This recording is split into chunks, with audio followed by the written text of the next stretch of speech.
Hello everyone, welcome to Computer Science E76. My name is Dan Armendariz. This is the start of the Android portion of the course. In the next 5 weeks we're going to start to dive into the Android SDK.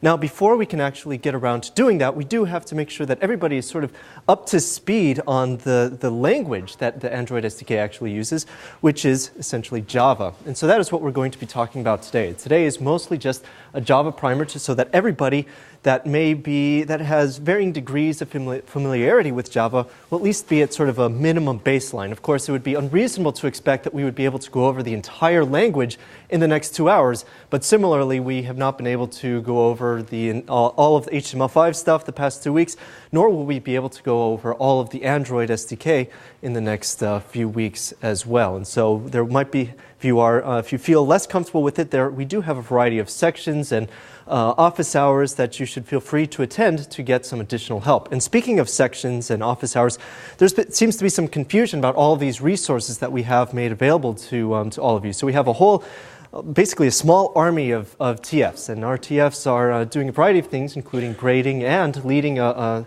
variety of sections and office hours and labs and these sorts of things. And really each one is designed to do something different. Sections are local based, but some of them will be filmed and placed online, and it's really just a more intimate way to review the material that we talked about in lecture. And we might go into, in sections, a little bit more detail about some things that we had talked about in lecture that perhaps we had to gloss over due to time, or we just did not happen to go into enough detail that you would have liked. And it's really a great way to ask some more questions as well that you may not have had a chance to do in lecture. So the way that labs are different from sections is that labs are in a computer lab, so it's really much more hands-on. So it's a more hands-on way of working with the same lecture material. So whereas in section, you'll be talking about all of the things in lab, you'll actually be able to use a computer, and perhaps the dynamic will be a little bit different in that respect as well. Now, this is not to say that the local students are at a disadvantage, because we do also offer online sections via Illuminate. And so Illuminate is basically the online version of this section that we've been talking about, and I suppose it's a bit of a lab as well, since you're by nature forced to sit at a computer and perhaps work through some of these things there. Now, Illuminate sections will also be recorded in an Illuminate fashion, not in a video camera fashion, and the recording will be placed online as well. Now, in addition to that, we will also have walkthroughs. Now, walkthroughs will happen once every couple of weeks and are really designed to help you out with the project. So whereas the sections, the labs, the Illuminate section, all of these are really meant to help you with the lecture material, they really may not touch on some of the specifics from the projects that have been released. So a lot of the questions that have come up lately involve things about, how do I get started on this HTML project? Well, that is exactly what the walkthrough will help you with. It's sort of like a section in that it's smaller, but it is designed to help get you started on these topics that might be useful in the project itself. And finally, we have office hours. And office hours are meant to be more one-on-one with the TF, where if you have a very specific question, perhaps you are working on the project and you're running into a problem, you can't seem to solve it on your own, office hours are a great way to get some help with that. The TF will be able to help you specifically, or perhaps if there's sort of an overarching problem, then help people in general with all of the things that they're running into. So hopefully that makes clear some of these resources that we have available. And when we're talking about the projects, realize that we did actually make one small change to the Project 1 specification. No longer is JSLint a requirement. So no longer do you have to validate your JavaScript using JSLint, just because it was being sort of problematic. And so for that feature has been done away with, and you can see, of course, an update on the class website. Now, this first project is not due until next week, I believe, but we actually have also released the first Android project that will be due in 2 weeks hence. And that one is the setup project of Android, and it's really not meant to be very involved, especially not as involved as the HTML project or the next Android project that will come out after this, the staff's choice, but it is meant as a way to help you get started with Android and the SDK. We will talk more about what the SDK is and how it works with Eclipse and what all of the tools are and that sort of thing next week, but this will help you get started with the Android SDK on your own computer. How do you install it? It's not frankly, it's not the easiest thing, it's not the most trivial thing in the world to get the Android SDK installed. And so there are a couple pages of instructions to help you do that. And in addition to this, not only will you get the Android SDK and Eclipse all installed and ready to go on your own computer, but really one of the aspects of this project is to just create the most basic of Hello World applications, your very first native Android application, and it is that you will submit to us. Now, looking forward ahead a little bit to some of the projects down the road, after this one we will have the staff's choice, which will be quite a bit more complex, and it will be more along the lines of the workload that you have with the HTML project. But beyond that, you will have the student's choice project, and that is your choice, what you want to do for a project. Maybe you came into this class with an idea that you want to see for a native application on Android and or iPhone, and this will be the opportunity for you to get started on that application. Now, with that said, we can't just let you get started on any application that you want willy-nilly just because maybe it's not complex enough of a scope, or maybe it's too complex of a scope to be submitted as a project for this class. And so with that, the last and final thing that you will do for this, this setup project is to actually submit a proposal for your student's choice. So you have to start thinking about what you want to achieve in your student's choice project, which is, of course, a few weeks hence. But submitting a proposal to us will allow us to look at it and help you so that you know and that we know that you will be able to accomplish the task. Now, of course, just by submitting a proposal doesn't mean that it's set in stone. You can actually, if you decide at a later point that you want to change the proposal, you can email your TF and we will be able to accommodate. But this just is supposed to get you started thinking about what to do. And of course, sitting here now, when we haven't even started looking at Java or the Android SDK, you may have no idea what your capability will be in a few weeks. And that is sort of the other goal of this proposal, is maybe you'll have an idea, we'll be able to tell you if it's going to be realistic or not based on the topics that we're going to address. Any questions on any of this sort of administrative stuff before we start diving in? Yes?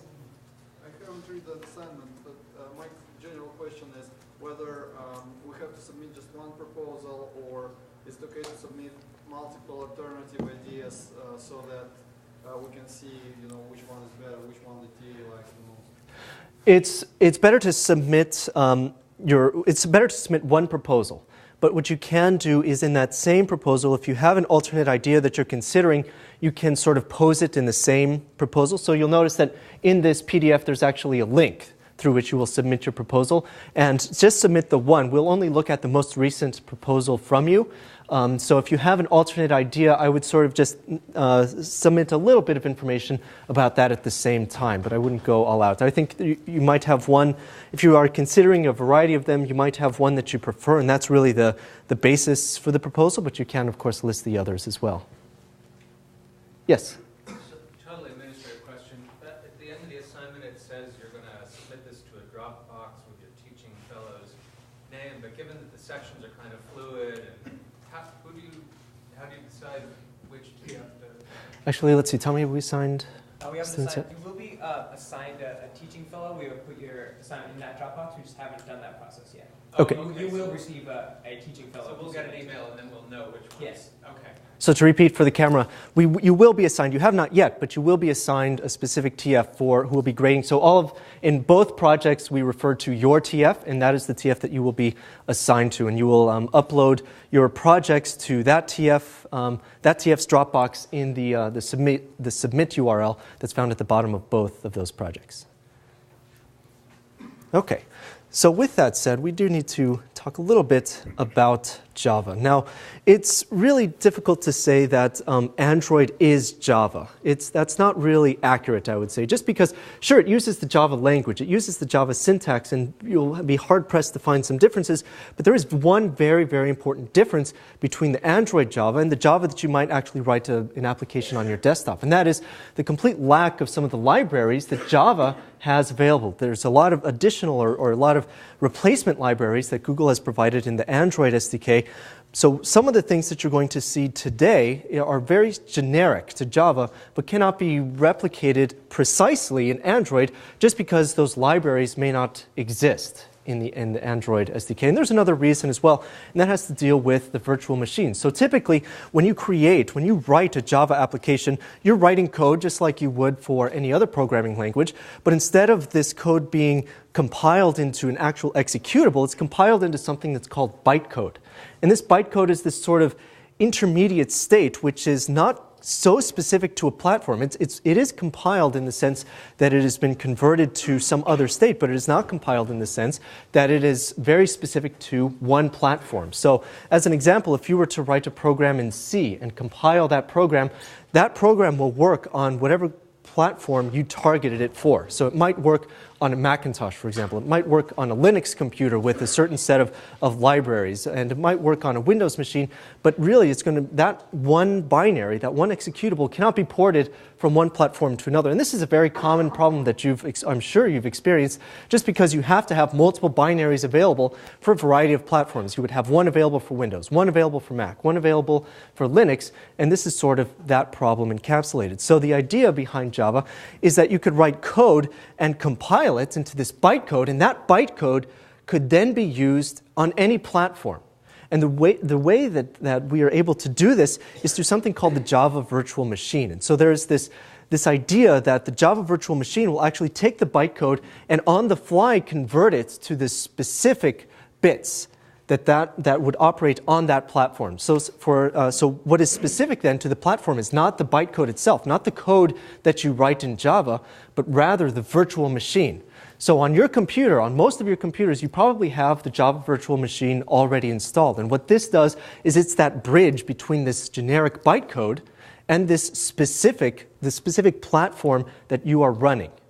So this really allows for a lot of cross-platform. I mean, this was really the main idea, was that we would be able to write code and then be able to use it across all platforms. And it does work. It's a little bit slower just by nature of it being a virtual machine and it having to do some conversion on the fly while it's actually reading the bytecode, but it does actually work in this sense.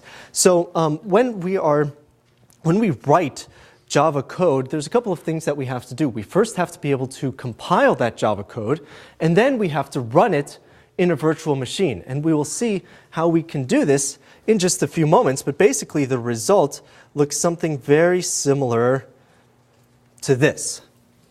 By the way, I had mentioned in the Android project that you're going to be working on a Hello World program. If you're not familiar, Hello World is just the most basic of programs. It just says its whole purpose in life is to say Hello World, and that's it. And it's really just meant to be an introduction to get you to a point where you know the language enough that you can do something, frankly anything, with that language. And so we're looking at basically just a few lines of code in Java to create this Hello World program. So we'll go over what this code actually looks like in just a moment. But what's most interesting, I think, is if we take a look at how we ran this program. We didn't just type the command code1 into our terminal and hit enter. We actually had to run the command Java. So Java is this virtual machine, and we told Java where this bytecode is. This bytecode is called code1. So the virtual machine found that bytecode, interpreted it, and ran the program. So why is this important? This is important because, tying it back to Android, Android does not use the Java virtual machine. It uses a modification of that we'll talk more about next week, called the Dalvik virtual machine. So in this sense, it's also not Java. It's just it uses, again, the syntax, and it, for all intents and purposes, is Java, but the end result is not a Java program. It's not a Java executable. So with that said, though, we do have to realize that Java is very important to the SDK. We can't actually write applications without knowing them. And so, like I said earlier, knowing how to write applications in Java is going to make it possible for you to use the SDK that we start talking about next week. So first, if you want to take a look at some Java documentation, there's some pretty good documentation available on Oracle's site, or Sun's last year, now Oracle's. So the Java docs can be found on this URL, and the tutorial is also pretty good, where you'll be able to find getting started tutorials and that sort of thing. And so if we wanted to start talking about language, the very first thing is, how do we actually define a variable? Like how can we name a variable so that we can use it and store some data into it? Well, there's, just like any other language, Java has some rules to define a variable. And so these are those rules. It can start with letters, a $, or an underscore. Subsequent characters can also be numbers. So the very first character in a Java variable cannot be a number, just to make that clear. Of course, it's case sensitive, there's no spaces, that sort of thing. And typically the convention that you would see in a Java application is this sort of camel case where the first letter of the first word is not capitalized, but then the first letter of subsequent words is capitalized. That's just sort of, there's no real rule behind that. It's just sort of what you would see. Now, of course, for you to name variables, you can't actually name them some things. There are some actual reserved words that Java has that you cannot use in these variable names. And some of them are going to be obvious, but some may not. So how do we actually create our first Java program? Let's take a look at code 1. So the most basic example is just to print out the string, the text, hello world. So you'll notice that we have, if you're familiar with C or C++ or some other language like that, this might look a little bit interesting just because already are we hit in the face with some object-oriented programming. Right here, we have to define it within a class. And that is certainly true. In Java, you have to define everything within a class, especially your main function. So you might know that many programs know where to start their execution by way of a main function. And in this case, we have a main method that exists within a class in Java. So we've defined a class called code1.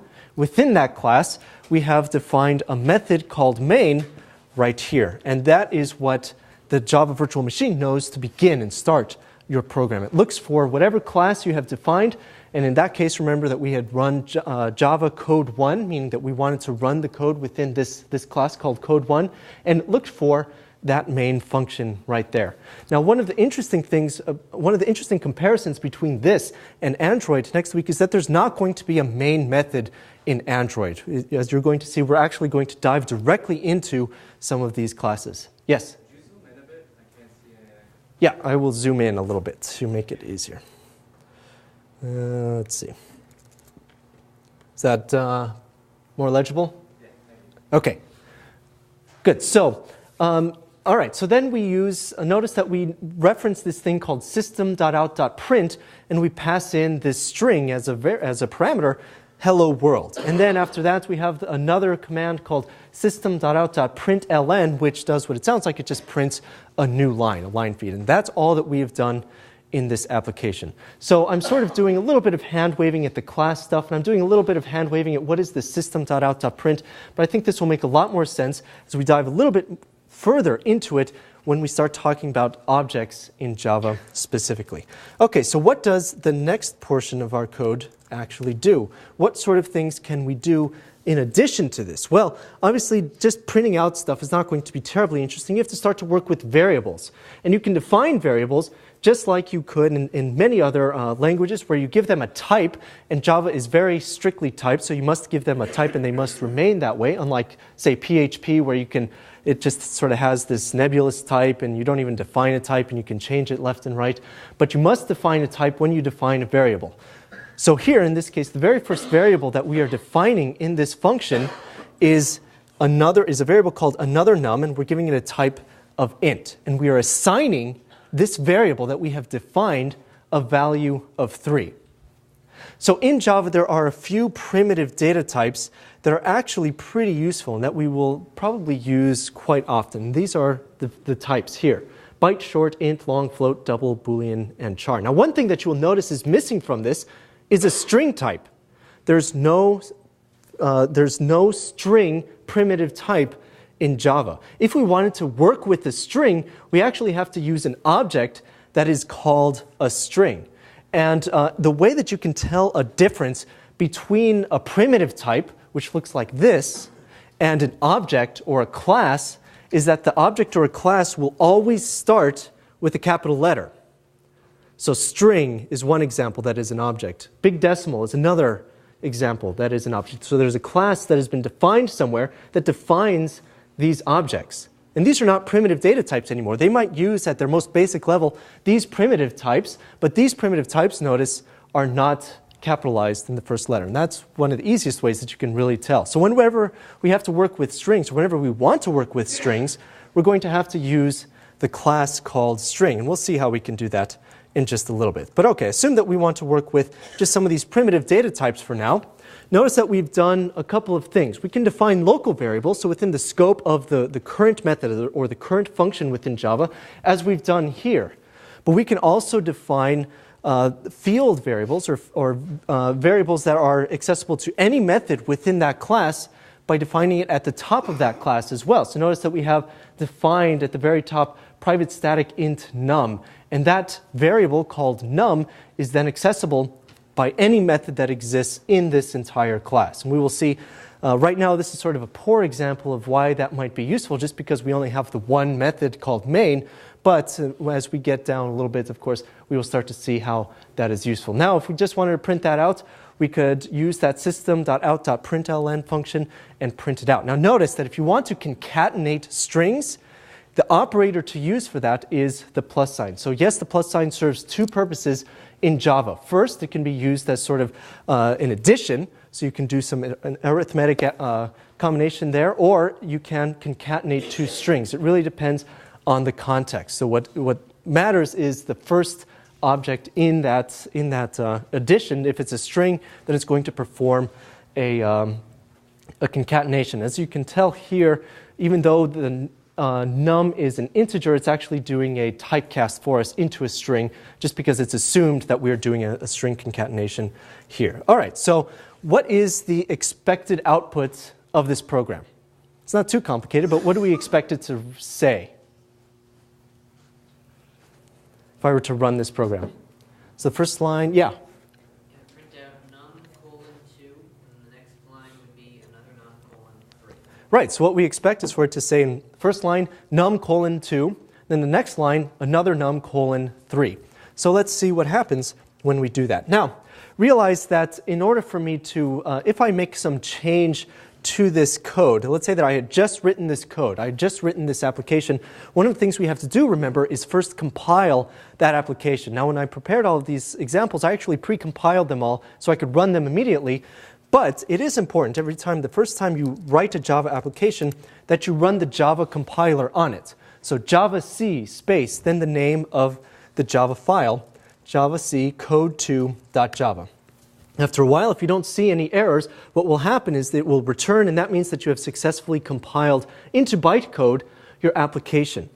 And so what does this look like then? Well, realize that we have a bunch of Java files in this directory, but also a bunch of class files. These .class files are that compiled bytecode that Java then is able to interpret. So when we run this Java space code2 command, it is looking for a class file called code2 in the current directory. That's how this works, and that's why there's a lot of, it might seem like this sort of strange assumption that's going on, but this is how it knows what to look for. The Java virtual machine knows to look for a class file named code2 in this case. So I just compiled it, it just created it, so when I hit return, we should see exactly what we expected, num :2 and another num :3, just like we had said before. So just to give you an example of us actually modifying some of this code, let's actually change something here. So let's say that I want to change another num to, say, the number 5, and actually change what our code is going to do. So, all right, here we go. I've saved that, and I'm going to run it again. But now the code remains the same. It's the same thing. Yeah, I have to recompile it, exactly. So don't forget every time, and this applies even to your Android applications, and I've been guilty of doing this too, even though I know this, and I'm sure many of you have done the same thing over and over. You have to recompile it, otherwise the same thing will actually appear. Oops, code2.java. Now we can run Java again. Oops, Java code2. Let's see how we could do here. Now this time we have printed out another num = 5. Okay, moving on. So if you have a class that references another class, do you compile the one and then you compile all of them, or do you have to compile them all? Yes, if you have one class that also references another class because perhaps you have another class embedded in the same code, or you have imported from another file, it does actually compile separate class files for every class that you have. So it's possible to have more class files than you actually have source code files. And we'll see again, I've been doing a lot of, we'll see this later, but really we will see all of this stuff a little bit later. Okay, so moving on, let's take a look at this. Okay, so what we want to do is just do a couple of interesting things now, or some more interesting things with some of this data. So if we want to define a string, notice that we have to give our variable a type, but again, because a string is not a primitive data type, we have to start the data type, or we have to start this type with a capital S, string. So there is an object somewhere called string that we are instantiating into a variable called str, and we are then doing stuff with this. So we're printing out an integer, we're printing out a string, and if we want to actually, because the string itself is an object, and we want to make sure that we want to perform some method on it, then you can actually take a look at the Java doc for that object and see what sort of things are available to you. So in this case, just by loading up this URL, I can see now all of the methods that are available to me for a string object, and all of the various things that I can do. And one of the things that I'm doing in this code here is to take a substring, or to just pull out a subset of the characters that exist within the string and then print them out using system.out.println. So how does this look here? Well, all I have to do is type Java code 3. We can see that I have pulled out, using this substring method, the word world out of the string that was initially hello world. Okay, so all of this stuff is, I think, only marginally interesting. Let's move on to some of the interesting aspects of Java. Now, I mentioned before that Java is strictly typed, and so for this reason, we might get some things when you do some math, some arithmetic, you might actually get some things that you don't expect. So if you use an integer, for example, if you define an integer, let's say the number 123, and then divide that by 5, what is the number that you would expect as a result of that? Just the real actual value from doing that division. 123 divided by 5. Yep. 24 point something, right? Because it's actually going to create a decimal. Yep. Well, I mean, if we just did if we typed the number into our calculator, 123 divided by 5, the number that we expect out of that calculation would be 24.6. Well, yes, I mean, that is what happens, and that is the point of this discussion, is that because this is integer math, what you get out of it is another integer. So you're dividing one integer by another, you're not actually going to get a decimal out of it, you're not going to get a double, but you are in fact going to get an integer. And that's useful in some cases because you might actually want only the integer out of it, and you can also use the modulus to retrieve the remainder out of that value. So then we would get 24 as the result out of this integer division, and then 3 out of the result of the modulus, telling you exactly how much was remaining in this case. Now, if we actually wanted to overcome this issue, you'd have to do double math, which can be done through a variety of ways. One of the two numbers has to be a double in order for this to work. So in this case, we have defined a new variable that is a double rather than an integer, and we are dividing 123.0, which is itself a double, by this number 5, and we would get then the value that we expect. So just to show code 4 here. So like we had shown before, integer division, 123 divided by 5 is 24. The modulus is 3, and so on and so forth. And there's a couple of other ways that we can also convert the data type from one to another. All right, moving on a little bit here.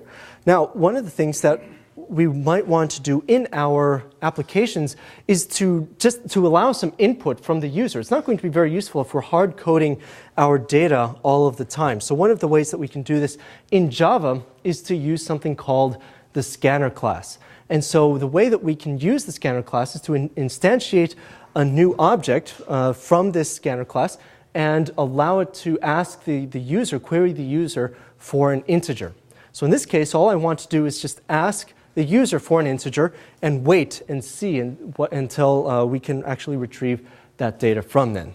So how does this look? Rather than going through this code initially, let's try this. Okay, so it looks like nothing is happening, but that's because all we did before was ask the question, or rather we had the scanner class just ask the user for some data. We didn't actually tell the user that we're expecting any data, so it's sort of this weird state right now. So if I know that I'm waiting for some data, enter a value like 5 and hit enter, then something happens with this data. So as you can see, the numbers don't match. So this might be something of a really cheap guessing game that I have to try to guess the number that this program has stored in memory. And so I could probably go for a long time, but I hope it's the same value, 123.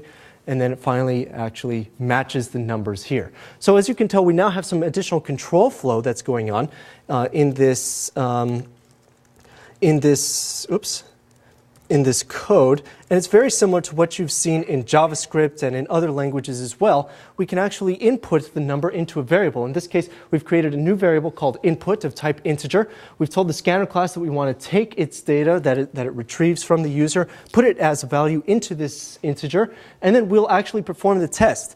If the input matches a number that we had defined above in this same method, then we're going to print out one of two things, dependent on the result of that question. So this if block and the else block is very similar to what you have already seen in many other languages as well. Any questions so far? Now, before, what we saw was something that was not terribly useful. It didn't prompt the user for anything. And if we had done something really horrible, like say I ran this and then I actually typed a string and hit enter, and we actually get this really nasty looking error, or rather it's something called an exception. Now this isn't all of that great or all of that useful for us. And in fact, exceptions are something that are going to be, that you have to learn to handle in your applications. And as the applications grow to be more and more complicated, you will tend to have more and more exceptions that you have to handle. And there's ways that you can catch these exceptions that are thrown by portions of the code and do something so that you can actually prevent your code from crashing, prevent your application from crashing. But doing this, exception handling, is something that becomes very important, not only in Java, but also in the Android platform as well. So in code6.java, we actually want to see how we have made this perhaps a little bit better. Let's see. Wait, why does this look exactly the same? Number, int inputs. Okay, I'm going to skip 6 because that looks too similar to me.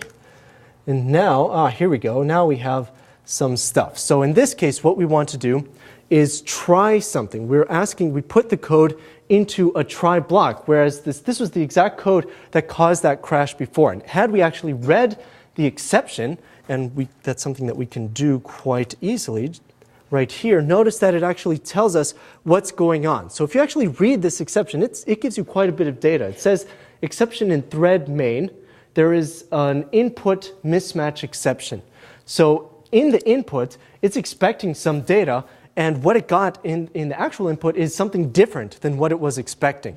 So it threw this exception that it had, and you can even see where this code had happened. If you go all the way down to the bottom, it says that it happened in code5.main, and it also gives a line number where this had happened. And had we actually looked at the file, we can see that on line 24 was that int input equals scanner dot input, where that actually retrieves the data from the user. So now instead what we are doing is we are putting this same thing into a try-catch block. What we're doing is we are trying this thing, and if an exception is thrown, then we go down to this block right here that says catch. And now right here, you'll notice that I'm putting in parentheses exception E. And what this means is that I'm sort of taking the easy road in this case. I'm not catching the particular exception, the exact exception that was thrown, the input mismatch exception, but I am catching any exception that might have been thrown by the code above. And this is important because you might actually have different code that runs for different exceptions. Maybe the user input some text that was a string instead, and so that was actually that was invalid, or that was mismatched inputs. And so you could then tell the user, you could admonish the user that it's the wrong type of data and try again. Or maybe there was some other problem as well that you wanted to capture and tell the user, notify the user that something bad had happened. But in this case, I'm catching all of the exceptions that had been thrown, and what I want to do is tell the user that there's no input, there's no valid input, and I'm just going to quit on them. And this gives them a much more user-friendly way of notifying them that something bad has happened and that I want to make sure that they do it correctly the next time. So if I run this, now for once it actually allows the user a chance to know what's going on. And this was, I'm guessing, probably the thing that I skipped in code 6, is that it output just some text before we had the scanner class that allows the user to know what is happening. So it asks me to enter an integer. So now what I can do is enter an integer and see what happens. It's the same code as before. But now, if I do the same thing, where I ignore the instructions and enter a string instead, we catch the exception that was thrown in. Rather than having that nasty block of error code that we saw up above, we're actually outputting something useful to the user. Now, this is all well and good, except that this is still not very great, because if your program was a bit more complex and you wanted to do something like ask the user a whole bunch of questions, this is not going to be very good if after they've input a whole bunch of things, you decide to quit the application on them. What would be better is to decide, okay, well, now the user has tried to input an integer, but I got something else instead, so I'll just ask them again the same question to make sure that I can actually get some information. So, oh, no, that's okay. So that, in order for us to do that, we actually have to use a bit of a loop. And let's see, for us to, the type of loop that might be useful for us to do that would be a do while loop, if I can find where on earth I did this,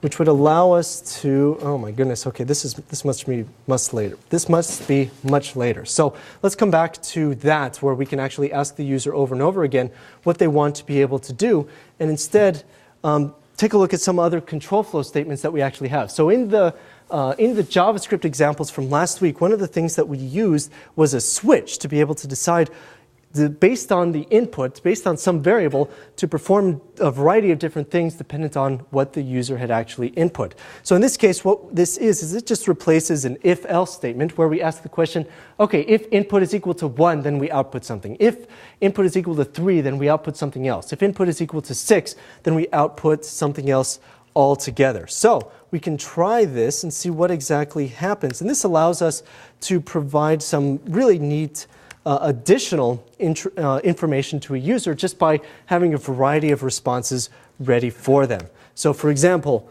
I can just try typing in some, I can try typing in some numbers like this, and we can see the various things that this program would actually tell me. Okay. Now, besides this, the other sorts of things that we can do is to try to actually compare strings. So maybe now what we want to do is ask the user for a string and actually compare it to some other string that we have input. So in this case, what we want to do is to see if the user had typed in the phrase hello, comma, space, world, with the capitalization that you see here. Now, the way that we might be tempted to do this is very similar to what we've seen in the past, where we take the input and we compare it directly using this double equals sign notation to the string. So if string is double equals to input, then the strings match. Otherwise, we're going to get an error. So let's see what happens when I run this code. So what's going to happen if I type something else? Obviously, the strings are not going to match. That's good for us. But now if I try to type in exactly what I had in that in the variable before, we still see that for some reason it says that the strings do not match. And this brings up another very interesting point about Java specifically, and that is that everything is stored in Java by value. And specifically what that means is if you have a variable that is a primitive variable, for example, an integer, it's actually storing in memory, in the memory location for that integer, that value. Let's say we have the number 123 stored in an integer. The value of that integer is 123.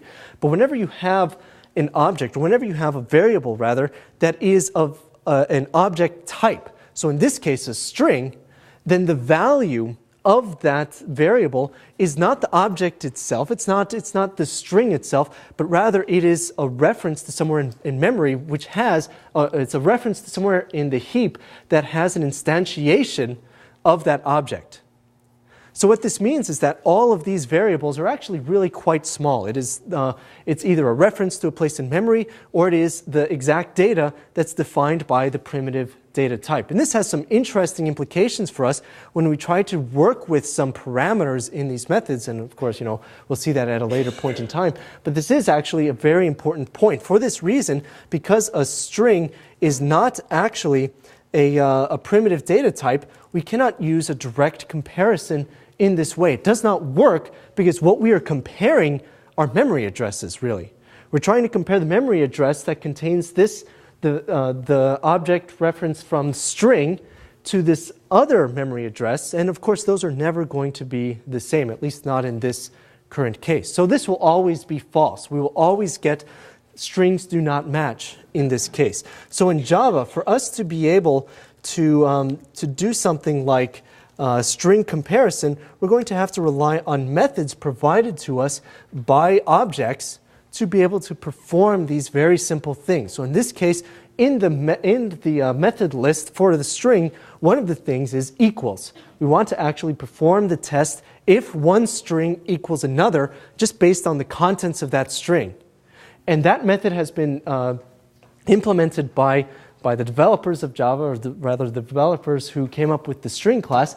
They provided us this equals method that allows us to compare these two methods together. So now what I can see is if I actually run this code, I expect now that this will work as expected. So I can type some random string. We can see it does not match. And now if I try to type the proper string, hello world, we can see that the strings in this case actually do match. And this is the proper way to do comparison between two objects in Java. And this is going to be important. If you ever write a class or an object of your own in Java, you're going to have to make sure if this is something that makes sense. If you want to compare two objects together, perhaps because it is some more complex data type that you're working with, then it's important for you to implement some method like equals that will allow a user to allow a developer, besides yourself or even yourself, to compare two objects together to make sure that they match. Okay, moving on. Yes? Does it care about white space? If you just did hello, comma, world, without the space, would it still consider it the same, or would it consider it? So does it consider white space? So I would say yes and no, in that if you put two spaces here, what's going to happen is that the characters are actually different in the two strings because you have an extra character in these two strings that you're trying to match. Now, the way that it might not matter is if you are using if the scanner class does something like ignores a whole bunch of white space afterwards, or if you do something intentional like ignore the white space afterwards, then this might actually say, no, in this case it's still passing it, but you could potentially have some white space that either the scanner ignores and does not insert into the string, or that you intentionally do not ignore, or that you intentionally ignore rather, and then you can match those two strings. But in this case, the equals it's a literal equals, and it's actually comparing to make sure that every character is exactly the same in the entirety of the string. If any one character does not match, then we get this problem here. Okay, so all of this is great, but how do we actually work with some more data? So generally, you're not going to work with just one or two things, but perhaps you need to work with a lot of data all at once. And that is where something like an array can come in handy. So what you might want to do is define an array and store a whole bunch of data into it to be able to pull data out of it later. So let's say that I've implemented a grade book and input one of your grades into it. So right now I've defined an array with 5 slots for grades and I've input grades for each one. Now the way that we can define an array in Java is pretty simple. We can just use this sort of syntax right here, this double bracket syntax. And doing this after either a primitive or doing it after any type basically tells Java that we want to create an array in this variable called grade. So in this case, we've declared it. We've told the compiler that we want to create an array of type integer, but we haven't yet defined how big that array is going to be. In Java, you do not have dynamic arrays, at least in this sense. When you're defining it here, you can perhaps have dynamic arrays elsewhere. But what this means is that when you create an array and you define a certain number of slots within it, a certain number of indices, like in this case, in the very next line, we define a new integer array that has 5 indices within it, then you cannot change the number of indices that exist in this array. We're stuck for the duration of the runtime with 5 indices. Now that's good and bad in that, well, it's bad in that we really lose a lot of the dynamism that we might be able to have, but you can actually use some other methods. There do exist methods like array list, or not methods rather, but objects like array list and some other ones that implement more dynamic arrays that you can add objects to, you can remove objects from, and that are generally a little bit more flexible than this. But this is the most basic type, this is the most primitive type of array that you would find in the Java language. And you can, of course, assign values using the square bracket notation like you would see in many other languages as well, just like we did even in the local storage, where local storage almost acted in a way as an array that we could insert data into it and take data out of it. And you can retrieve data from each of the array indices in this way. So now, of course, when we start talking about arrays and we start using all sorts of large indices, and I mean, we don't even have that many indices in this case, but even just with the 5, we can see there's a lot of redundancy in our code. It's just starting to look kind of ugly and unnecessary. One of the ways that we can try to deal with this is to use loops. And using loops allow us to remove a lot of the redundancy when we're dealing with arrays, or a whole bunch of variety of code that we might have in other places as well, for us to be able to work with it. So in this case, what I want to do is define an array that has 5 indices, input a whole bunch of grades into each of those indices, and then iterate over all of the indices in that array to be able to retrieve the data from it. So in this case, I'm going to use a for loop that's defined like this. For int I is equal to 0, and I want to iterate I over all of iterate I over the length of the grades and increment I after every run. Then I'm going to print out grade number, so I plus 1, just because it is 0 index, don't forget, and so that means that I has to start at 0, even though we might consider it sort of the first number in the array.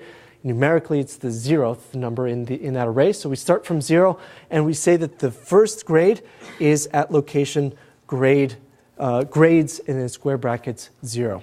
So just by using a loop, can we make it much more clear what we are intending with this code? So we can really remove a lot of the redundancy that exists within this code. Okay, moving on now to code 13.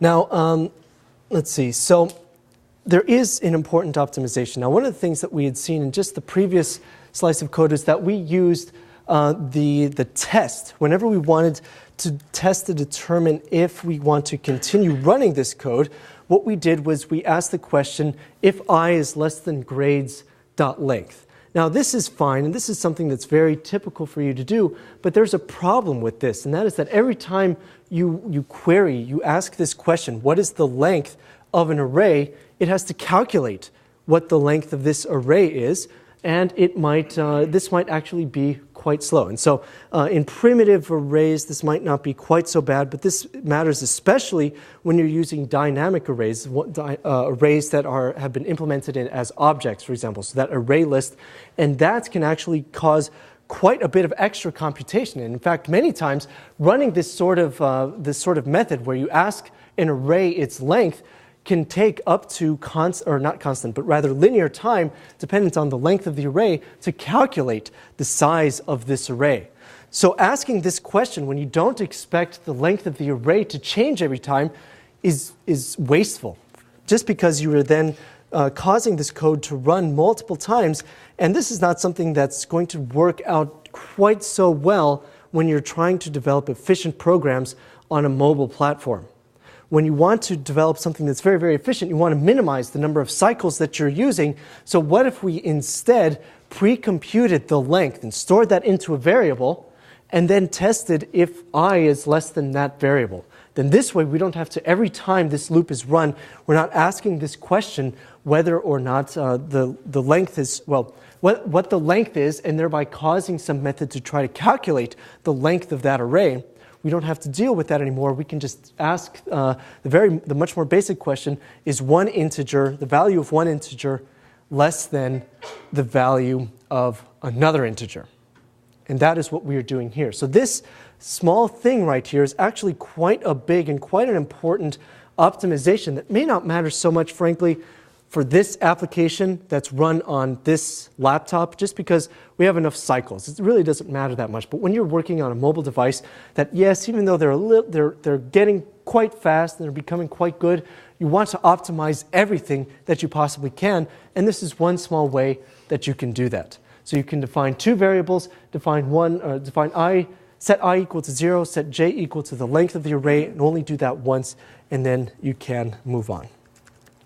Okay, so moving on a little bit from here, let's see that what we can do using a different type of array altogether. So pretty much all of this code is essentially the same, where we declare array, we define it with a certain number of indices, and what we want to do is use a while loop, which is frankly just another construct for looping, which you've probably seen in other languages as well. So yes, while loop does exist in Java, and while some Boolean test evaluates to true, the contents of that while loop will continue to run. So while I is less than j, and in this case we've pre-computed j up there again, just to maintain that same optimization that we had seen before, then we're going to do a similar thing down here. So basically this is just a straight conversion from a for loop to a while loop to allow some other code to be run.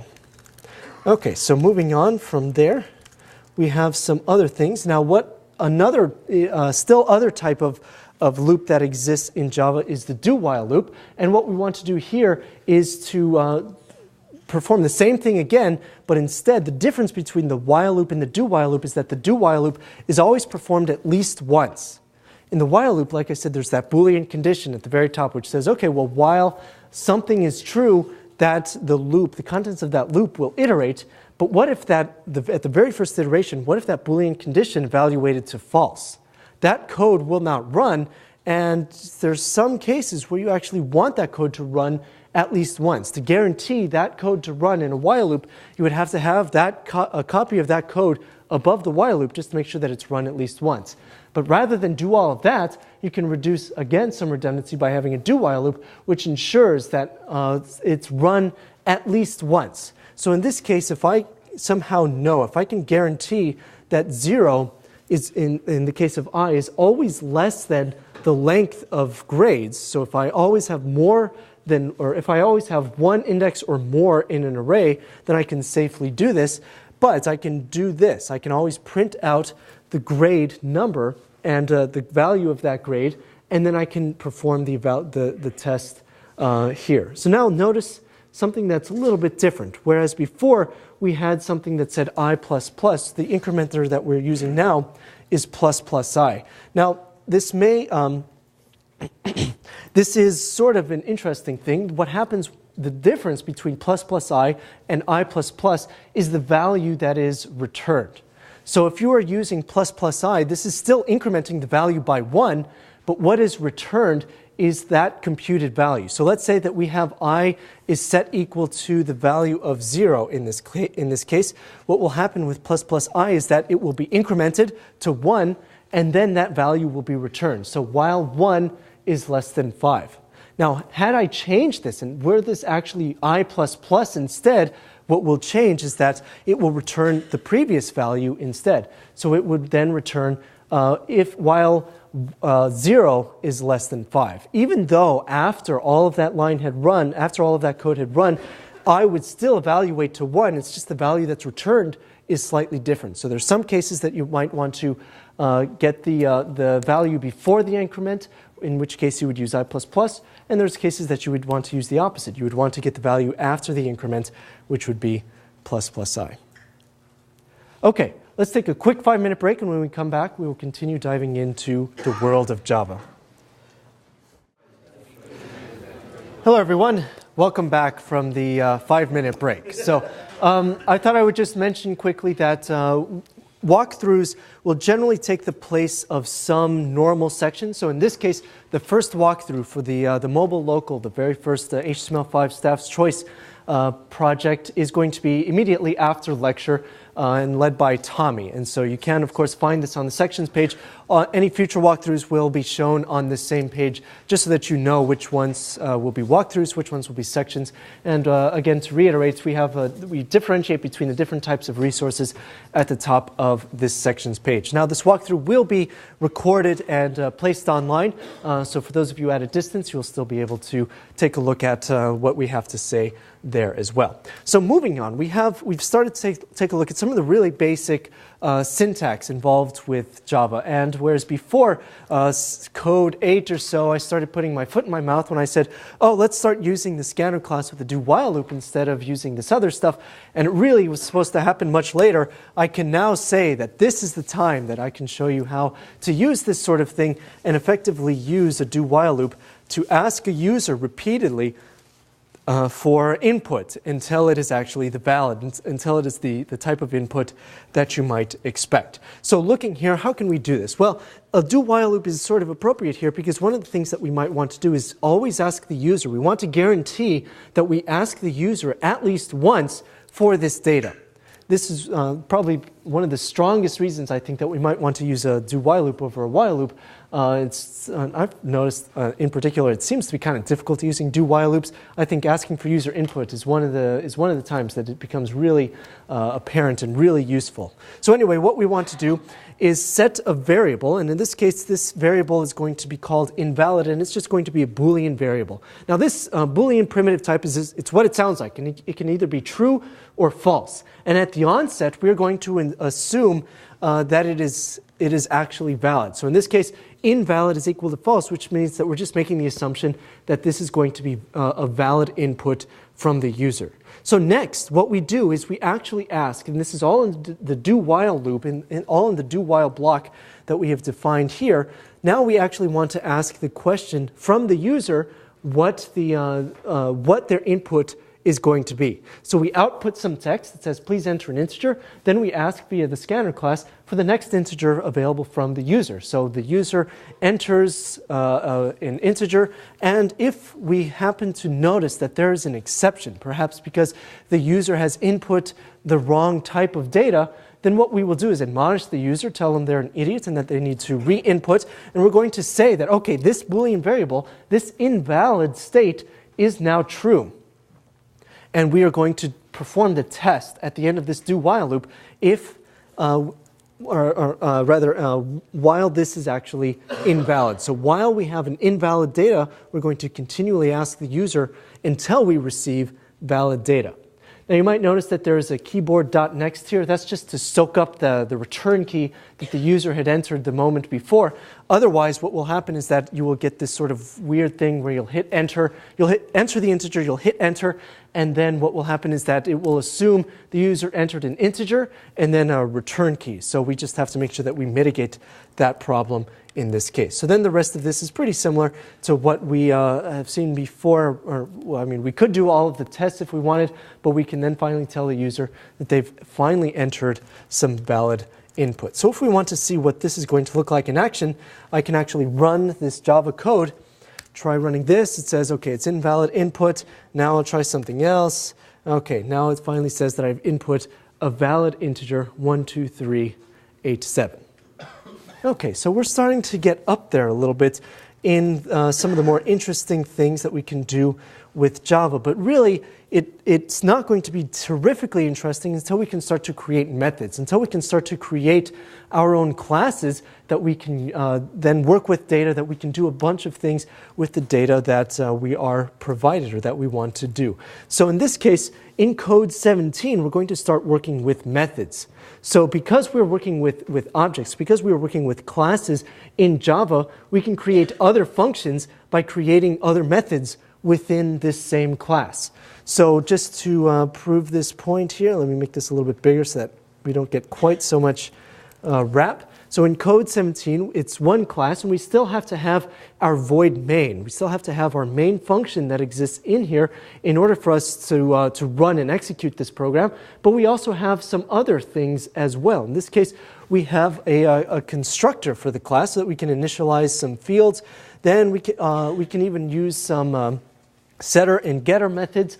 One's where we can actually set some information, and another one where we can actually return some information. So there's a lot more going on here than what we've seen in the past. So in this case, what we are doing with this function right here, public code 17, and this in this case, this matches the name of the class. By convention, we are calling this the constructor. So whenever I instantiate a version of this class, and this is actually a valid class, just like we had seen even in the Hello World application, we had actually defined a valid class that we can instantiate if we wanted to, but now we are creating an actual class that has a constructor that allows us to instantiate it and perhaps set some and predefine some fields or predefine some values within those fields. And then we also have some additional methods as well. So basically, this is a very, very basic class. You can instantiate this class, and what that will do is that will set a field variable called num equal to 0. So this field variable at the very top here, you can see, is a private int, which means that only methods within this class have access to this variable called num that's held within it and can modify its value or retrieve its value. Now, what we want to do is have a class that can actually store some value. And that is exactly what this class does. When we first instantiate a copy of this class, we set num equal to 0. We just give it the default number to begin with. Then let's say that we want to actually set some value. So we can create now a new method called set and pass in as a parameter some value into it that allows us to set this field variable called num equal to this value that we've input. Now, of course, get we can then just use to return the value to the calling class or to the calling code that wants to know whatever the value of num happens to be. Now, for us to be able to use this, we just have to instantiate a version of the class. So keep in mind that creating a class like this basically means that it becomes a type. Excuse me, my throat is a little wonky today, so I'm sorry if I sound a little, I don't know, younger than I am. So anyway, so now what I want to do, this code 17 is actually a type. Now code 17 isn't all that meaningful of a type, right? It would probably be better had I called this class something else that's a little bit more appropriate for what this actually is, maybe like, I don't know, value, just because it will be able to input and retrieve a value from it. But in this case, this does prove a point that what we can do is create a new variable called myObject that is of type code 17. And within that, we can instantiate a copy of this object, create a new code 17 that then calls this constructor, public code 17, which then sets the field variable num equal to 0. Then we can actually use this variable as if it were this object. So now what we can do is we can set, we can retrieve the current value from num, and we can print that out and see what it actually is. Then we can reset that value to say something like 2, and then pull the new data out of it and see how this is actually reflected. So what happens when we run this is exactly what we said. First, we print out the value that it had defined by default, and then after we set it to a value of 2, then we print out that new value and see what's going on here as well. Now, moving on, we can do quite a bit more with this. And so this isn't all that useful if the code that I'm dealing with is actually in separate files. So I might have to find a car elsewhere, or rather I might have to find an object elsewhere, and I want to use that object in my class. So in this case, I'm defining a class called code 18 that does a bunch of stuff. And in this case, it uses another object that's not even defined within this file. It's defined elsewhere, but because Java knows where to look for this class, it can find this object. It can find this class that it wants to work with. So you can see that there is a class somewhere called car. So there is another file in this source directory of car.java that defines a class called car, and it has a variety of field variables, and it has some methods, maybe a setter and a getter, and it probably does some interesting stuff.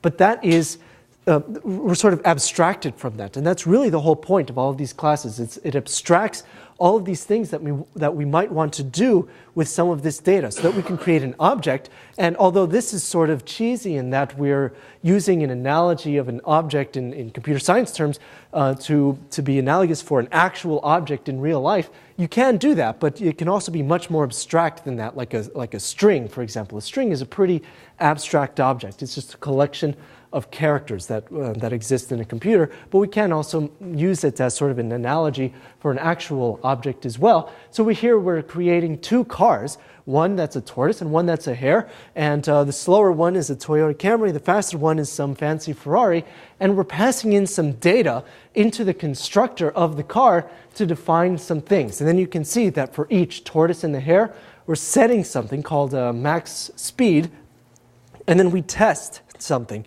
We want to see if we can set the speed for each of these cars. So in this case, this is overly simplistic. We're completely ignoring acceleration and all of that sort of thing. But we're assuming that we can just sort of set these cars into motion and go at certain speeds. And what we're trying to do is to see if we can set the faster car to go 155 something. We haven't defined what speed, what the type of speed this would be. We can just arbitrarily say this will be miles an hour. So we'll try to see if we can set the speed. If something happens, if it returns true, as you can see here, then that means that we've successfully set the speed of this car, and we can print out either a success or failure dependent on the completion of this particular method. So now what else is happening in this same class is that we have two functions, print success and print failure. And we accept as parameters for both of these methods a variable of type car. So just because we've defined a car, and you might have noticed in other methods where we sort of hand waved at the parameter passing, you do have to define, because in Java it's strict typing, you do have to define the type of data that you are expecting in a method. So in this case, even though we have an arbitrary class, and it doesn't matter if it's this one that I've created called car, it doesn't matter if it's a primitive type like int or byte, and it doesn't matter if it's a more well-known object like string, you still have to define what type of data you are expecting for this variable. So in this case, we have a variable called myCar that is of type car, and we're doing something with it. So we are actually retrieving some data like the year and the model and the make, and we're using that to compile a string that we output to the user to tell them whether or not they were successful in setting the speed of this car. So how do I know? How do all of these methods work? What does the car class actually look like, and how does Java know? Because you can tell at the very top there's no reference to a car.java file. Well, if I take a look at car.java, we can see that I've defined it elsewhere. There's a whole bunch of methods and fields. The very first thing is a constructor called public car that accepts a variety of data, like the make, the model, and the year, and I set the private variables equal to each of those that's passed to me. And then there's some of these interesting functions, or rather methods, that we had seen before. So we want to set the maximum speed of the car. And so it's probably pretty reasonable to assume that a Ferrari is a little bit faster, has a little bit faster of a top speed than a Camry. So we could set then a max speed for the Ferrari to be a little bit higher than the max speed of, say, a Camry or some other car that we might instantiate in this case. Now, what we will do in the set speed is we will accept a speed from the calling class, and we will test to see if the speed that they are requesting exceeds the maximum possible from this car. If that's the case, then we tell the user, or we tell the calling code that we cannot do that, and we will return false. Otherwise, we will set our current speed equal to the speed that they requested and return true, that it was successfully returned. Now notice that when I define each of these methods, I define a couple of things. First of all, whether it's public or private. You can have private methods, which means that only other methods within the same class can access those methods. But in this case, all of these methods were accessed by another class altogether. that code 18 class. And so what I'm doing here is making sure that these methods are accessible to that one. And then the next one is the type of data that this method is supposed to return. So void means that we're not going to return any data whatsoever. Boolean means that we're going to return either true or false. We can have it return an integer. We could have it return a complex data type like a string. We could even have it return a car if we wanted, or not an actual car, but the type that we are now calling car. It all depends on what we want. So then we have a bunch of get methods that allow us to actually retrieve the information that we've stored in the field variables in this at the top of this class. In this case, we want to get the make and the model of the car. We have functions, we have methods available to us that do all of these things.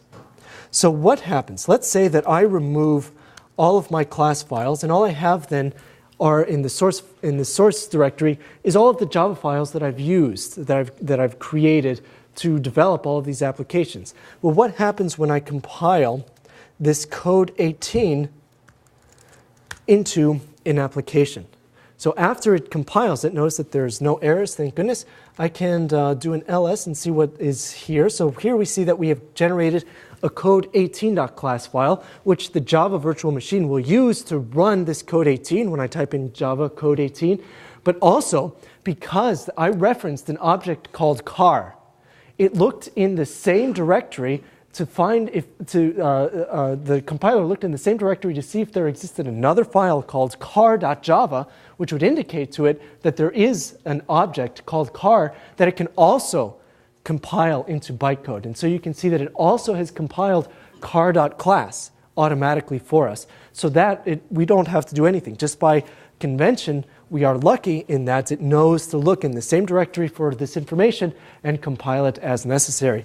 So when I want to then run my code 18, I don't have to do anything special. I don't have to link this car class to back to this one as well, just to say that it's sort of a dependency of some kind. It will actually perform the search at the current directory for us. So when I hit Java code 18, okay, all of that stuff later is that, okay, now we've set our Ferrari to go 155 miles an hour, and the Camry is unable to match that particular speed. So this is sort of a quick introduction to methods and what all of this means, but we can take it a step further as well.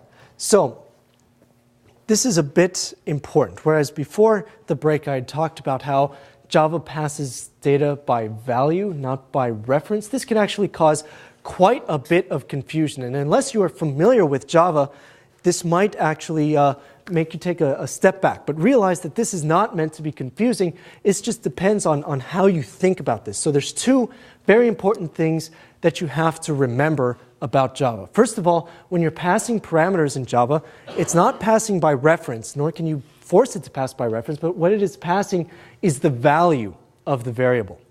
That's the first thing that's important to realize. It's not passing by reference, it's passing by value.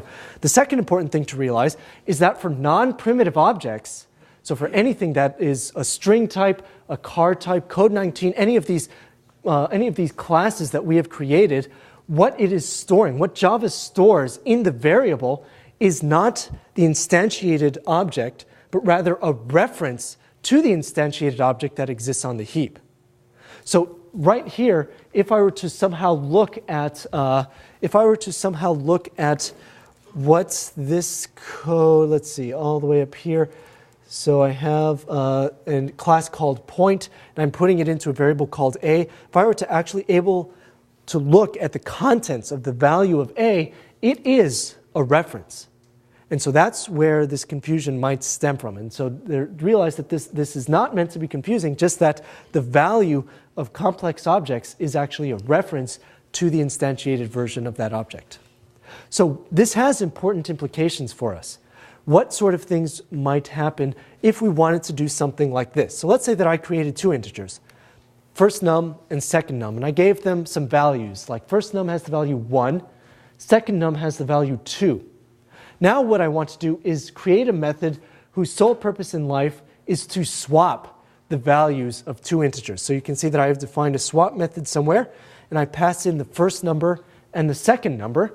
And if I take a look at this function, what it is supposed to do is this. So it takes an integer x and an integer y as parameter. It stores into a temporary value, into a temporary variable, the value of x, and then it sets x equal to y, and then it sets y equal to the temporary value. So in effect, these values should be swapped, right? So yes and no. It depends on the scope. So if we were to do this swap on first num, because we are passing in by value, we're passing in not a reference to these two variables, but rather the variable, or rather the value that is contained by these variables, what is happening is that in memory, a copy exists. So we have in memory a location for first num, we have in memory a location for second num. And right now, first num has the value 1. Right now, second num has the value 2.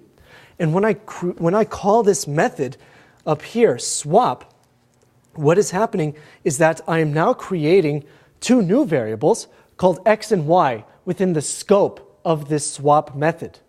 And right now, those two variables, the values of the initial two, first num and second num, were copied into x and y respectively. Now the swap does occur in x and y. So at the end of this method, x does contain the number 2. Y does contain the number 1. Those are effectively swapped.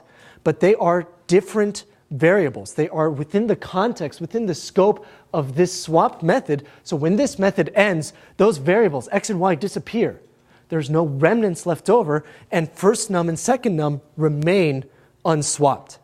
Now this should not hopefully be all that surprising if you are familiar to languages that pass data in parameters by value rather than by reference. If you were in C, for example, what you would probably do is pass them in by reference instead, and then you would actually be able to swap them in their original locations. You can't do that in Java. That's not something that you'll be able to do because all of these values are passed by value.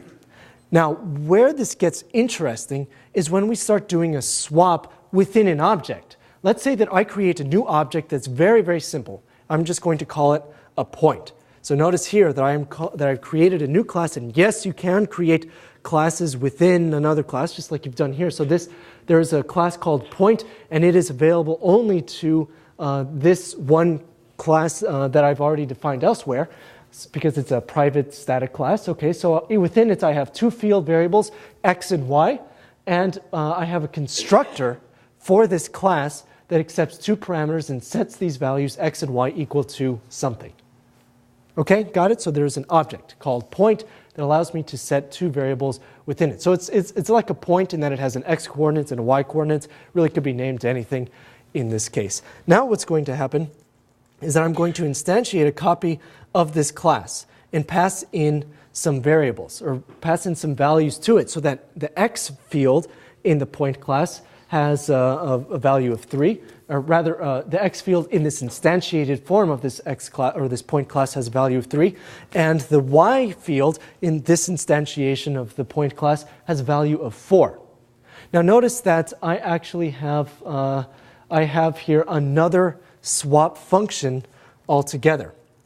So there is something called overloading that you can do, which is to define two methods of the same name but that have different parameters, and Java will be able to find the appropriate one depending on the type of values that you're setting it. So I do have two swap methods here, but don't get confused. One accepts two integers, and the other one accepts one variable called a that is of type point. So now what's happening is that we're going to attempt to swap these two numbers, x and y, within the context of this object.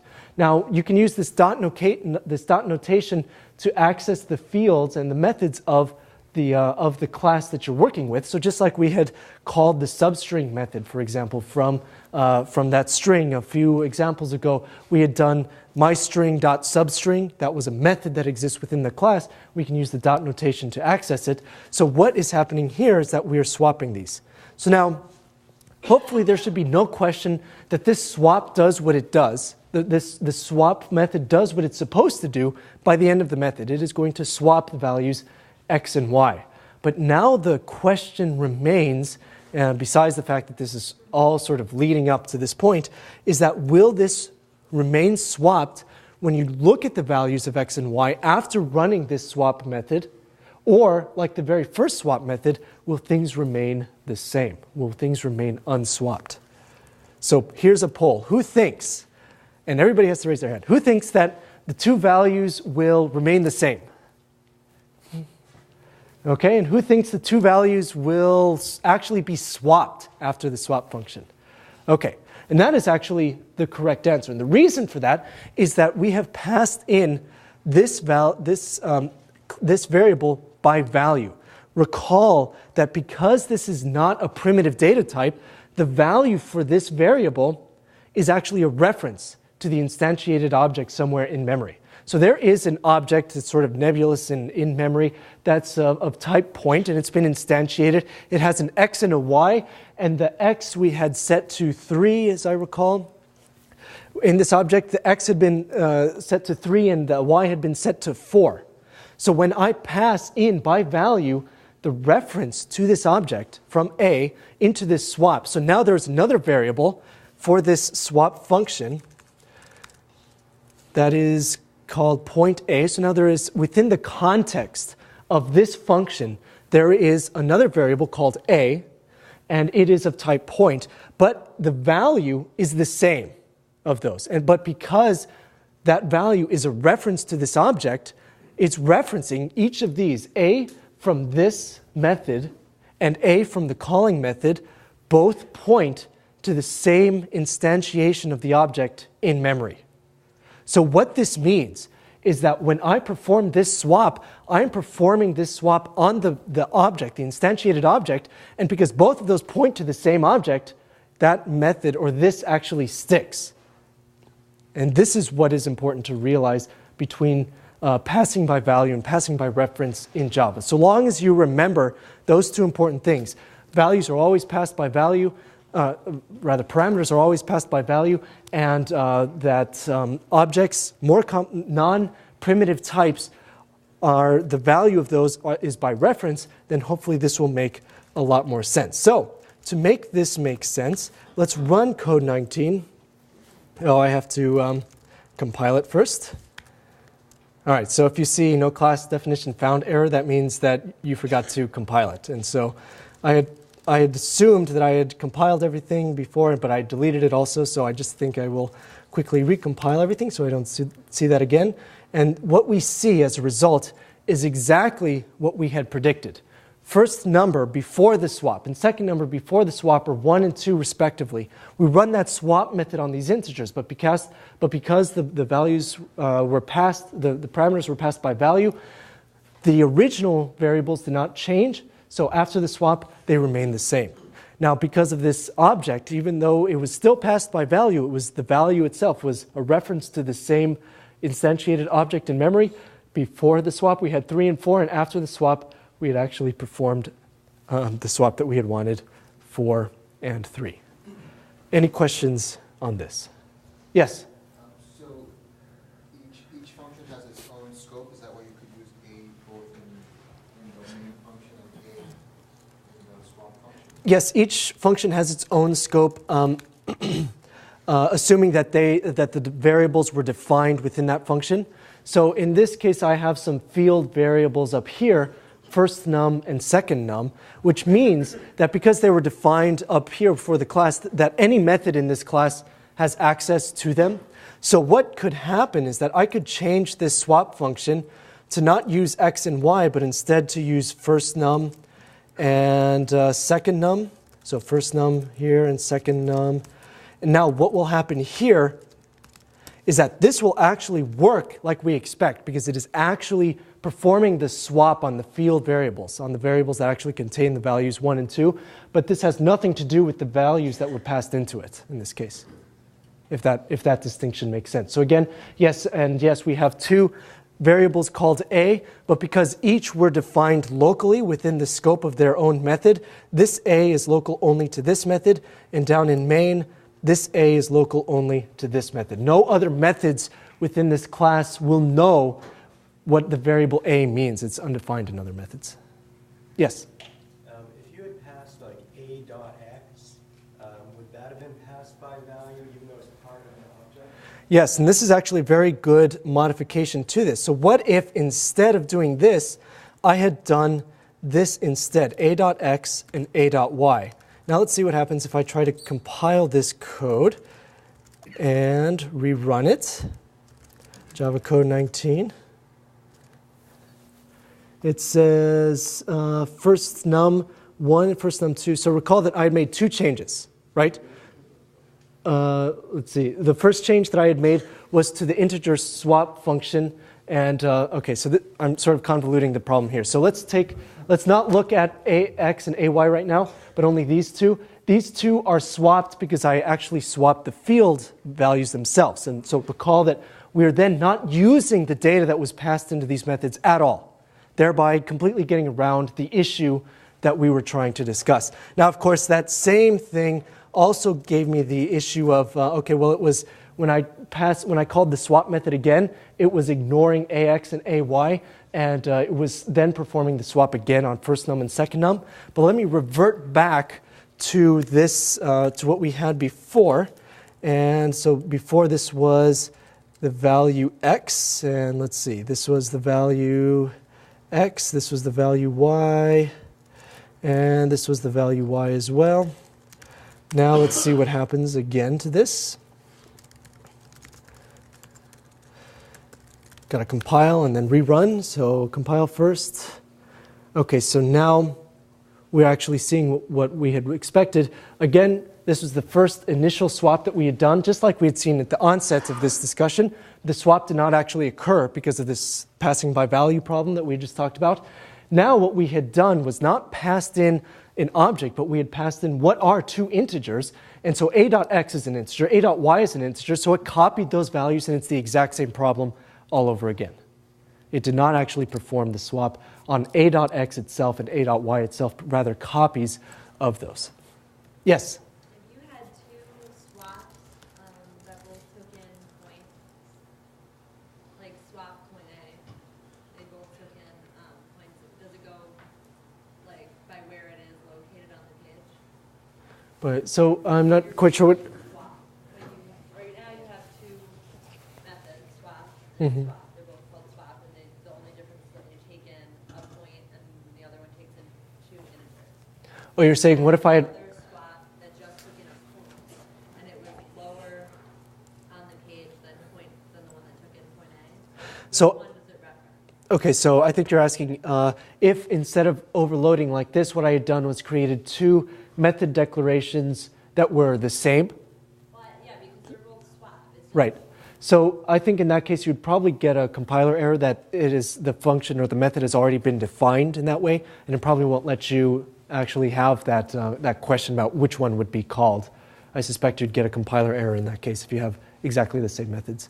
Yes? Why would you want to exactly overload a method? Why not just give those two different names as they do two different? Well, I think this is, why would you want to overload a method? Well, it is for precisely this reason. It is because what we are doing is still a swap, but it allows us to perform a swap on different data types. So this is really useful. There's probably a lot more, I know there's a lot more examples besides this that it would be useful, and it would become kind of unwieldy if we started having swaps for lots of data types. So maybe our sole purpose in creating a class was to swap not just integers, but maybe strings or maybe doubles as well. And so you're starting to get a whole bunch of methods that would then have to have specific names for each of these, like swap integer, swap double, swap point, for example. And that can become quite a bit unwieldy, whereas with this, it simplifies it to the point of all you have to know is that it's a method called swap, and hopefully, unless you're looking at the Java doc, you can sort of cross your fingers and say, I hope it accepts the parameters or the types of data that I'm sending into it. Other questions? Yes? One more question. Do you have class, the car class by itself in its own Java file, just for organization, or does each class have to have its own Java file?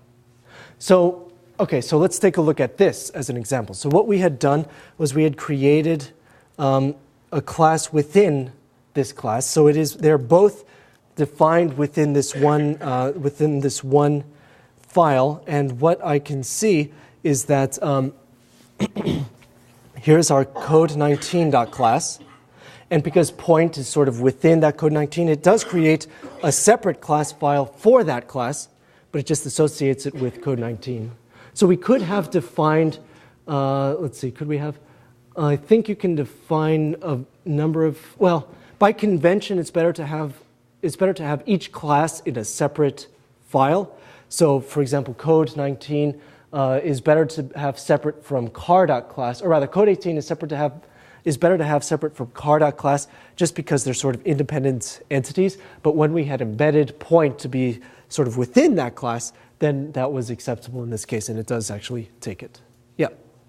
You cannot have two top-level classes in a Java class. Right. You can have many nested classes as one. You have two. You can. You can have two top-level classes. They'll just generate two different class files, and it's like Has that always been true in Java? Initially. Once you close the class, you can start off. So yes, so the point is that no matter how many classes you have in your Java file, it will create a separate class file for each of them. If they're both top level, it will actually create two separate class files. I don't think I have an example here. It would create two separate class files, each with their respective top level names. So if point was not sort of within this code 19 class, then it would have its own point.class file. But in this case, because it is actually contained within code 19, then it is reflected in the name of this class file. Other questions before we move on? Yes? In this example, what would happen if a different file wanted to reference that point class? Would it find it? What would happen if another file wanted to reference this point class? It would not be able to find it, and the reason for that doesn't deal so much with this the class file that exists here, but because within code 19 we've defined it to be private. So it's private only to the code 19 class, and other classes cannot access this particular class. Had I made it public, then yes. But then we would have to access it not directly through point. It would have to be like a code 19. We'd have to reference it through code 19 itself. Other questions before our final chapter in Java?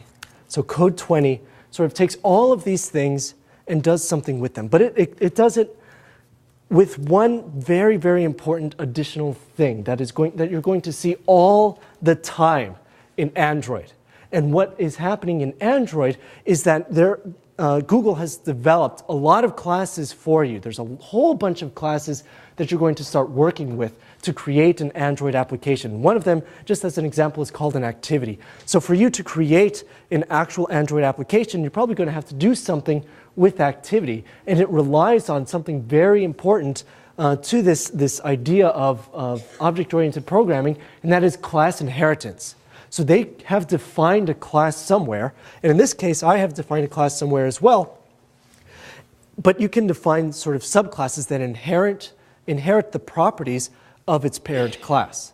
So here we have an example. You can see that we have a variety of interesting variables here. We have a Mac Pro, MacBook Air, and an Xserve, and each of these have a different data type. Mac Pro is a computer, the MacBook Air is a laptop, and the Xserve is a server. But what's interesting, I think, is what is defined in each of these classes. Now, what's pretty interesting, I think, is that there could be a lot of things inherently the same between all of these three classes of computer. And I use the word classes outside of the scope of programming. What I mean to say is that within these three actual physical objects that exist, they're all at a base level a computer. So there's sort of inherent properties that all three of these share. So some properties might be, for example, the CPU speed of this computer. Another property might be how much RAM it has. All of these three computers, even though they are very different when we actually take a look at them, they do share some similarities. So for this reason, we might define a class, like a computer class, for example, that allows us to define a lot of these properties inherent to a computer itself, like a make, model, what its processor speed is, whether or not the computer is on, so on and so forth. and we can take all of this data, have a constructor for it, and have a whole bunch of setters and getters. We could turn it on the computer. We could turn off the computer. We could ask the question, is it on? We could do a whole variety of things and implement a whole bunch of methods and classes, rather a whole bunch of methods that do things with this data. Now, there are some things, though, about each of these three types of computers that are inherently different. So, for example, a laptop is inherently different from a server in that you don't want to carry a server around in your backpack because it's generally huge. And there's some other properties that are like that that you generally will find or separate each of these three classes of computers. Again, classes outside of the scope of a programming language. So what we can do is, even though all of these computers share this sort of inherent similarities from this computer, there are some differences in each. So if we take a look at a laptop, for example, one of the biggest differences is that it has a battery. So a server may not have a battery that maintains it. Well, okay, many servers might, but that's sort of separate to the issue. A computer, a desktop computer, might not have a battery that's attached to it to keep it on when no AC is available, for example. And so we might then have a battery level that extends this idea of a laptop, that really defines this class as being unique and separate. But this class does maintain all of those properties that we had mentioned before, whether or not it is on. The name of the computer, the make, the model, the CPU speed, so on and so forth. So what we can do, rather than redefine all of that data in our laptop class, we can say that we are just simply extending the computer class. So we are extending a computer by way of laptop. So take a look at the very top line right there, class laptop, which is what we had seen before. We are defining an object called a laptop, and we're extending this idea of a computer. So this laptop then inherits all of those properties. It inherits the fact of, it inherits that Boolean field, on or off. It inherits the make field, the model field, so on and so forth. And we can actually do something with all of this data. So when we have our constructor for the laptop, we accept the make, the model, the year, and the speed of this laptop. And what we do is we call, we call the constructor of our parent class. That's what this super method does right here, is that we are then instantiating, or we are then providing the data to our parent class for us to instantiate our own extension of that class. So now we have a laptop which really just extends this idea of a computer, and we can provide additional methods within it. So we can then have a method that sets the battery level, for example. We can then have another method that gets the battery level. So what about the server? How does the server look in a similar context? Well, also it's at its roots a computer, so it's going to extend this computer class, and very much like what we saw before, we will call the constructor from the parent class by using the super method, pass in all of the appropriate data for that constructor, and now we have created a server that basically just extends all of the functionality of the computer, but adds some functionality of its own. In this case, servers are typically referenced in terms of their rack height. So like 1U, for example, 2U, so on and so forth. We can actually define that by having a setter and a getter. And none of these methods, though, go upstream. If we were to define a computer, if we were to define a variable, give it a type of computer, it's not going to have a battery level. It's not going to have a rack height. But what it will have are all of the properties of that computer. So whenever we want to access these methods and properties of these extensions of these classes that inherit the properties of the computer class, then we can define variables for each. Yes. So in your computer class, you had make, model, year, all as public. Right. And you've got on as private. Does make, model, those things have to be public so that you can use the constructor in the inherited classes, or would it work if they were private? Good question. So do I have to make these fields, make, model, build speed, so on and so forth, public so that they can be accessed by the constructor? No, it's actually used for something else. It's so that I will be able to reference the data more easily without having to write getters and setters for all of these, just because it probably would have been better to write getters and setter methods for each of these. But again, what's more important, I think, is the idea that's going on here, rather than writing a long and complicated class. And so if we take a look at this class that actually uses each of these, we will see what is going on with each of these. So we're then creating variables that have these different types. So the Mac Pro is just a computer, for example. It doesn't have battery status, it doesn't have a rack height, but the Xserve does have a rack height because it is a server, and so that makes sense in this case.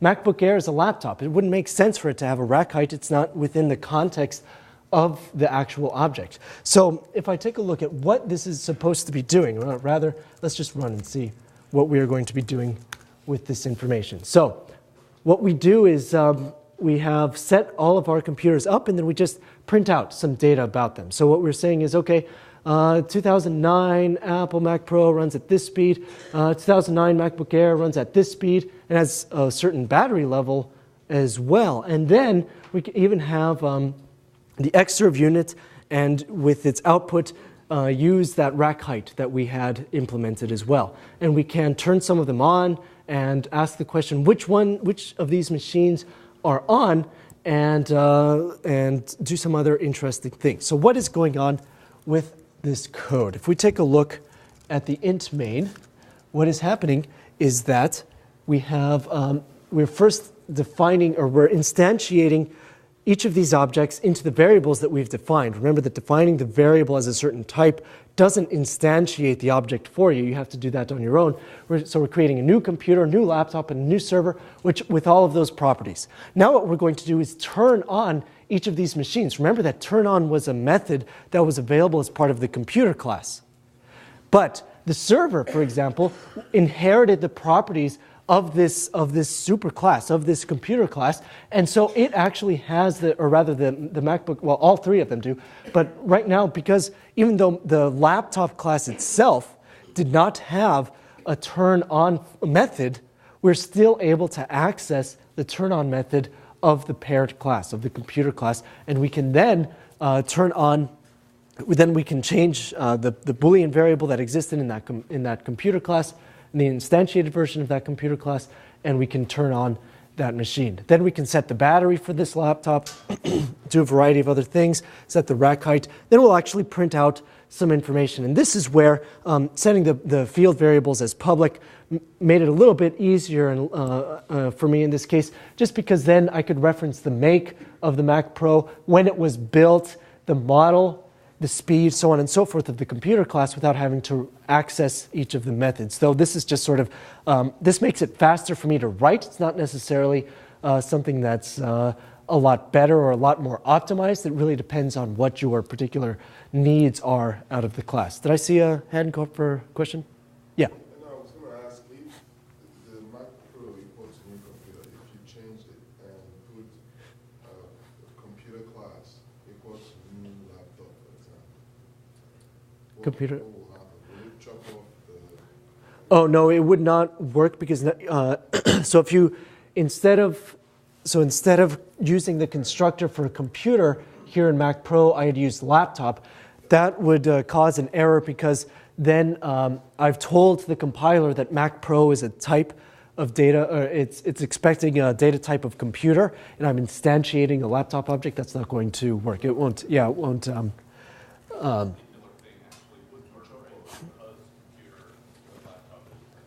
Oh, it inherits, oh, it takes the parent.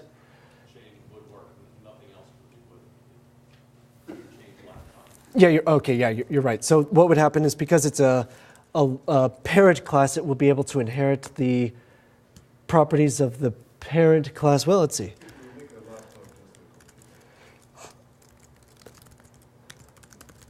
So it certainly wouldn't work the other way around, where we had a laptop. Now I've gone ahead and confused myself. How about that? It did actually run, so it did. That did work. So it took the superclass, and it probably does not have the. Well, let's see. You just wouldn't be able to call any of the methods of the inherited class, but you could still cast it down to a laptop, and because it is still a laptop. Right, right. But when you're referring to it as Mac Pro, you would only have the methods and field variables for the computer class. Right. So the takeaway from this is that because it is a hierarchical and it uses the computer class, we can actually then instantiate a subclass from it because it does contain that parent class. That was a good question and embarrassing that I confused myself there for a second. So moving on in the last few minutes. So we also have some method here that just that takes a lot of this data that we've worked with and tries to do something with it. So all it does is it just verifies which of these machines are turned on. It just asks the question, if a machine is turned on, then we can print out which one is on at the time. And this is useful for us just because if we turn on machines or we turn them off, then we can find out which ones are in each state. So with this, we'll actually be using inheritance quite a bit. When we start working on even the very first Hello World application, one of the things you will see is that you are creating a class that extends another class. And what this means in the context of Android, we will talk about a little bit next week. But for now, this has been the Java primer. And next week, we will start diving into the SDK, what the SDK is, the collection of tools that it contains, and creating your first application within it. So until then, see you all next week.